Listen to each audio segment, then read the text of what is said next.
A especialização em filosofia do yoga é um dos cursos do ashram urbano que acontecem com regularidade. Esse curso teve a sua primeira versão em 2014, portanto já é um curso com mais de 10 anos de existência, já passou muita gente por esse curso. Agora ele está com um formato que permite que as pessoas participem online e aos finais de semana. Ele ocorre um sábado por mês. Ao longo de 5 meses, nós temos 5 módulos dedicados a apresentar temas e escolas de pensamento relevantes para a compreensão disso que nós chamamos hoje de yoga, seja nos seus aspectos das práticas corporais, seja nos seus aspectos das práticas meditativas, comportamentais e filosóficos, que é o nosso projeto neste curso. Esse curso acontece em 2 linhas diferentes, esses encontros em que nós trabalhamos com textos traduzidos diretamente do sânscrito para a língua portuguesa.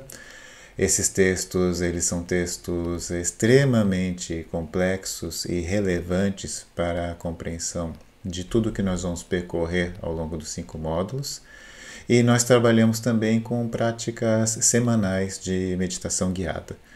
Nós sabemos que essa separação entre teoria e prática ela é artificial em muitos contextos, e no contexto das filosofias indianas isso também não é diferente. As duas coisas andam entremeadas. As práticas contemplativas, elas são elementos didáticos das práticas filosóficas, são uma forma de realização, são aquilo que permite que nós tenhamos, dentro do contexto dos conceitos, experiências não conceituais, e fazemos isso ao longo de 5 meses, que acompanham 5 módulos, que são dedicados a 5 temas fundamentais. O módulo introdutório, ele percorre a história do yoga na longa duração, dos Vedas ao yoga moderno, onde nós tratamos da noção básica de religião atribuída ao ritual védico na Índia Antiga.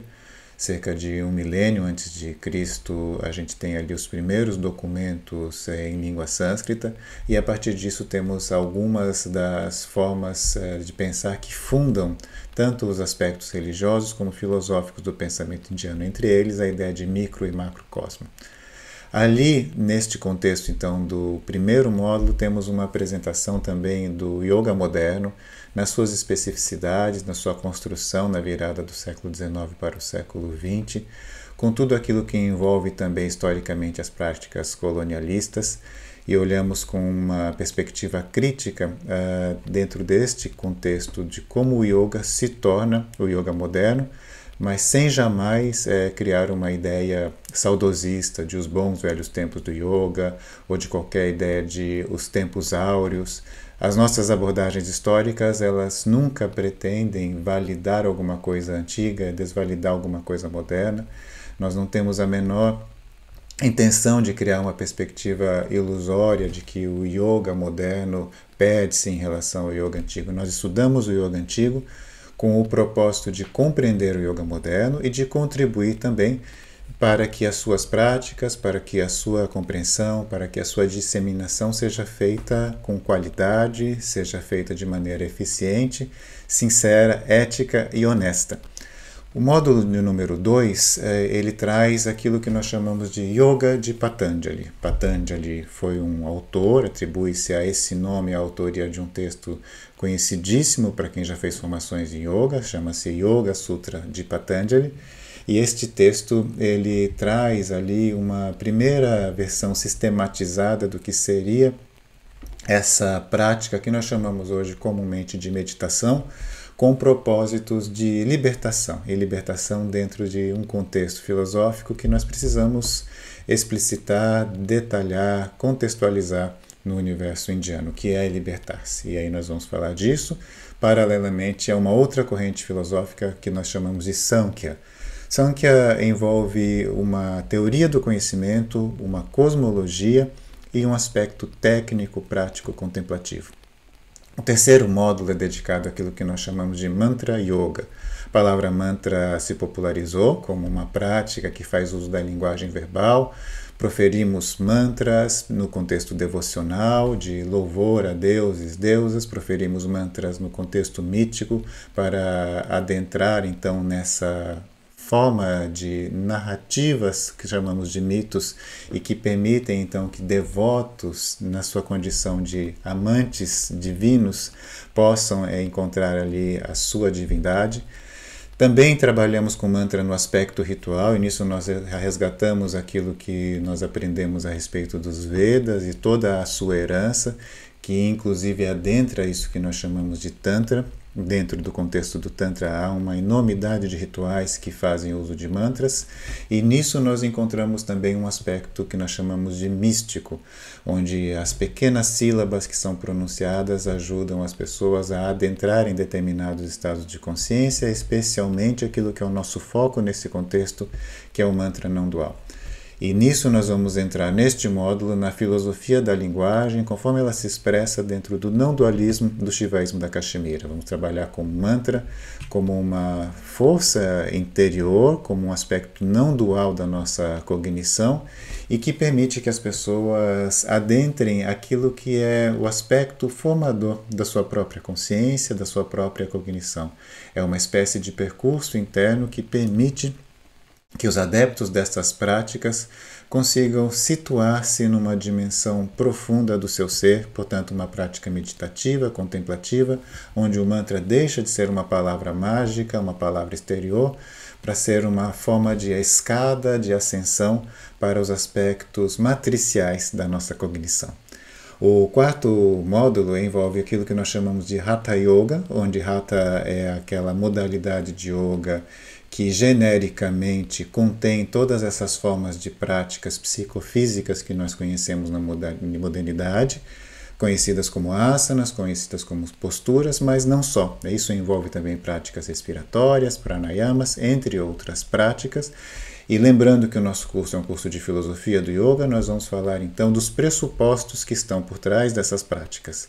Aquilo que as pessoas estão tentando responder com as práticas corporais, ou seja, encontramos no cosmos uma série de observações que produzem então uma cosmologia, uma ciência da observação do cosmos, entendendo que cosmos é algo que nos inclui, portanto nós não somos um observador externo do cosmos, nós somos o cosmos percebendo-se a si mesmo, de acordo com essas visões. E neste sentido encontramos determinados problemas que são muito pontuais nas filosofias da Índia de uma maneira geral. A falta de compreensão, de entendimento, de nós não sabermos quem nós somos, de nós não entendermos a nossa própria realidade, e pior que isso, nós não nos indagamos naturalmente a respeito disso.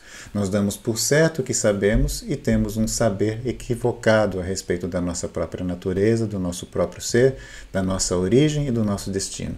Então, tendo em vista que as filosofias indianas, na sua maioria, entendem que isto é um problema, a falta de conhecimento a respeito do si, há um determinado número de respostas que são dadas a partir de várias doutrinas, de várias filosofias, de várias correntes de pensamento, e o corpo tornou-se também uma maneira de responder a isso.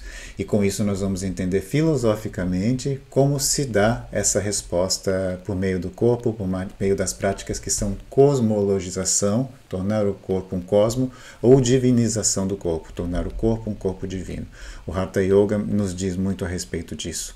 E por fim, no quinto módulo, nós vamos tratar do não-dualismo tântrico, aquilo que nós chamamos correntemente de Shivaísmo da Caxemira, e vamos trabalhar os aspectos filosóficos do seu não-dualismo. Isso vai ser um coroamento de todo o nosso percurso, e vamos adentrar numa doutrina específica que nós chamamos em português de autorreconhecimento, que traduz a palavra sânscrita pratyabhijna. Este autorreconhecimento implica, então, numa forma reflexiva, no sentido de reflexo, no sentido de espelho, e então uma autopercepção enquanto consciência, e os aspectos universais da consciência são ressaltados nessa autopercepção.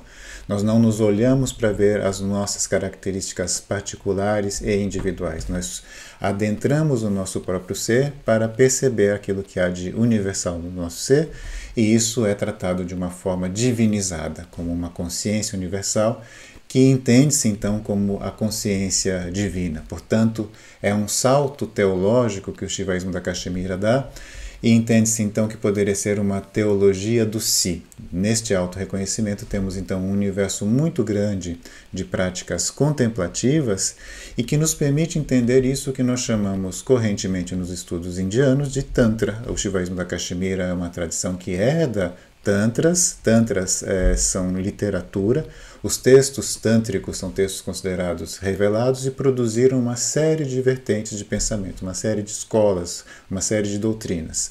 E o Shivaísmo da Caxemira nos ajuda a compreender o que é Tantra e, portanto, a compreender o papel do Tantra no Yoga, no Hatha Yoga, que é o nosso quarto módulo, no Mantra Yoga, no terceiro módulo, ajuda a reconsiderar o Yoga de Patanjali do segundo módulo e a compreender também a transição entre Vedas e Tantras, seus aspectos de continuidade e seus aspectos de ruptura.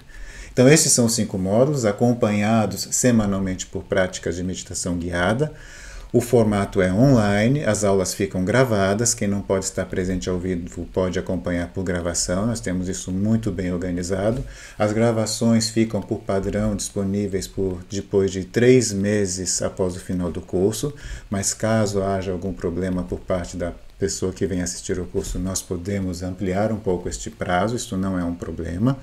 E o nosso curso então vai se construindo também a partir desse cenário, de forma dialógica com as pessoas que acompanham ao vivo, e as que não podem acompanhar ao vivo são convidadas a enviar mensagens por e-mail, por outras vias, para que a gente possa também dialogar com as suas reflexões, com as suas dúvidas. Portanto, trata-se de um curso que acontece de forma interativa.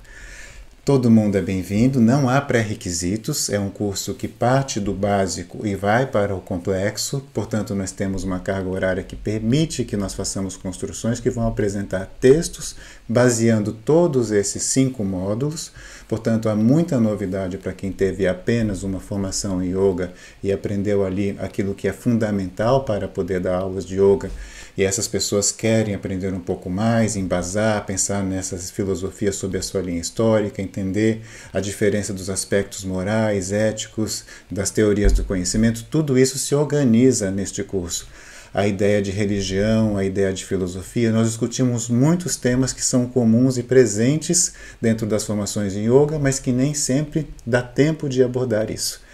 E quando vocês perceberem ali o andamento do curso, percebem também quem pratica yoga, seja nos aspectos meditativos, seja nos aspectos filosóficos, seja nos aspectos físicos, vão perceber também que isso intensifica, isso dá mais corpo à prática. Qualquer dúvida, estamos aqui, é só entrar em contato conosco. As turmas acontecem uma vez por ano, portanto aproveitem para poder participar e adentrando neste universo, e há outros cursos também que depois podem ser complementares a esse, mas nada impede também de participar deste curso e adentrar neste universo especificamente, e isso seja uma quantidade suficiente de conhecimento para que as pessoas possam se organizar em relação à prática que fazem, à prática que ensinam, e entender dentro deste universo o que é o caminho, o que é o conjunto literário, o que é a escola de conhecimento com que tem mais afinidade. Portanto, seguir também por conta própria, como muitas pessoas fazem, os seus estudos após descobrir um grande repertório de escolas de conhecimento, um grande repertório de textos que nem sempre são difundidos. Muito obrigado. Se tiverem interesse, entrem em contato, vai ser um prazer conversar com as pessoas que têm interesse nesse curso e recebê-las neste nosso universo. Até breve.